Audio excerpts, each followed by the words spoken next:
घूमते हुए महावीर वेगवती नदी के किनारे स्थित एक उजाड़ गांव के निकट पहुंचे। गांव के बाहर एक टीले पर एक मंदिर बना हुआ था। उसके चारों ओर हड्डियों और कंकालों के ढेर लगे थे। महावीर ने सोचा यह स्थान उनकी साधना के लिए ठीक रहेगा। तभी कुछ ग्रामीण वहां से गुजरे और उनसे बोले, यहां अधिक देर मत ठहरो मुनिराज। यहां जो भी आता है उसे मंदिर में रहने वाला दैत्य शूलपाणी चट कर जाता है। ये हड्डियां ऐसे ही अभागे लोगों की है। ये गांव कभी भरा पूरा हुआ करता था, उस दैत्य ने इसे उजाड़ कर रख दिया है। ये कहकर ग्रामीण तेज कदमों से वहां से चले गए। महावीर ने ग्रामवासियों के मन का भय दूर करने की ठानी और उस मंदिर के प्रांगण में एक स्थान पर खड़े होकर ध्यान करने लगे। जल्दी ही वे अंतर केंद्रित हो गए। अंधेरा घिरते ही वातावरण में भयंकर गुर्राहट गूंजने लगी। हाथ में भाला लिए शूलपाणी दैत्य वहां प्रकट हुआ और महावीर को सुलगते नेत्रों से घूरते हुए भयंकर क्रोध से गुर्राने लगा।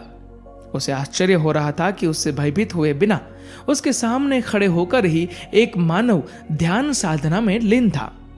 वह मुंह से गड़गड़ाहट का शोर करते हुए मंदिर की दीवारों को हिलाने लगा, लेकिन महावीर मुनि न तो भयभीत हुए न ही उनकी तंद्रा टूटी।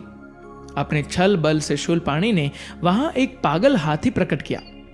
वह महावीर को अपनी पैनी सूंड चुभोने लगा। फिर उन्होंने उठाकर चारों ओर घुमाने लगा। जब महावीर पर कोई प्रभाव नहीं पड़ा तो वहां एक भयानक राक्षस प्रकट हुआ।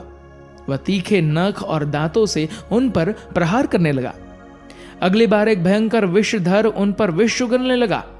इतने पर भी महावीर ध्यान मग्न रहे तो शूलपाणी भाले की नुकीली नोक उनकी आंखों, कान, नाक, गर्दन और सिर से चुभोने लगा। लेकिन महावीर ने शरीर से बिल्कुल संबंध विच्छेद कर लिया था, अतः उन्हें जरा दर्द का भी अनुभव नहीं हुआ। यह सहनशीलता की पराकाष्ठा थी जो केवल तीर्थकर में ही हो सकती थी। शूलपाणी समझ गया कि वह मनुष्य निश्चित ही कोई दिव्य प्राणी है। वह भय से थर्राने लगा।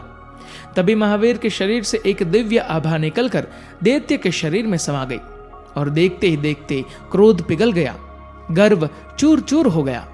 वह महावीर के चरणों में लौट गया और क्षमा मांगने लगा।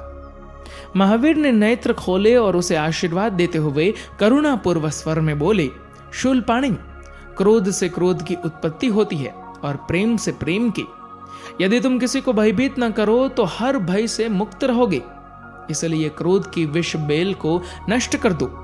शूलपाणी के नेत्र खुल गए, उसका जीवन बदल गया। धन्यवाद।